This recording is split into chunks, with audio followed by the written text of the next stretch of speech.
ঈদে মিলাদুন্নবী উপলক্ষে নয়াপল্টনে দলের কেন্দ্রীয় কার্যালয়ে মিলাদ মাহফিলের আয়োজন করে বিএনপি।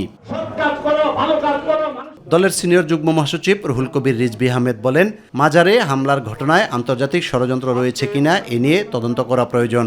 আমার কেন জানি মনে হচ্ছে ভেতর থেকে গভীর চক্রান্ত চলছে। আমরা কিছুটা পাকিস্তান আমলও দেখেছি, তখন তো মাজার আক্রমণের কথা শুনিনি, মাজারের কোনো লাশ পুড়িয়ে দেওয়ার কথা শুনিনি। এখন তো আরো এগিয়ে যাওয়ার কথা দেশ। আজকে হঠাৎ করে এই কাজগুলো কেন হচ্ছে? তৌহিদি জনতার নামে কারা এই কাজগুলো করছেন? আপনি দেখবেন এদের পিছনে আন্তর্জাতিক ষড়যন্ত্র আছে।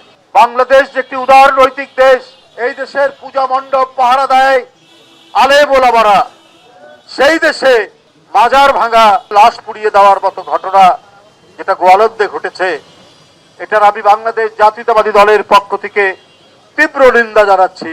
ঢাকা মেডিকেল কলেজ হাসপাতালে চিকিৎসাধীন গণ অধিকার পরিষদের সভাপতি নুরুল হক নূরকে দেখতে গিয়ে বিএনপির স্থায়ী কমিটির সদস্য মির্জা আব্বাস বলেন, ফ্যাসিবাদ বিরোধী আন্দোলনের নেতাদের উপর একের পর এক হামলার ঘটনার উদ্দেশ্য কি তা খতিয়ে দেখতে হবে। এই হামলাগুলো সরকারকে এখন দেখা দরকার করতে হচ্ছে।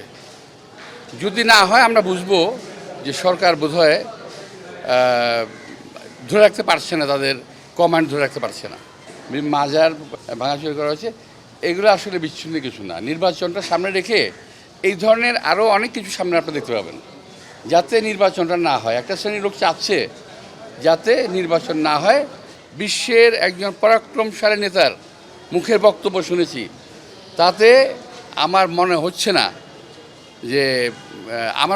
না এই দেশে একটা স্বাভাবিক প্রক্রিয়া আমরা যাচ্ছি, একটা অস্বাভাবিক প্রক্রিয়ায় দেশটা এগিয়ে যাচ্ছে। গণ অধিকার পরিষদের সাধারণ সম্পাদক রাশেদ খান বলেন, নুরুল হক নূর এখনও গুরুতর অসুস্থ।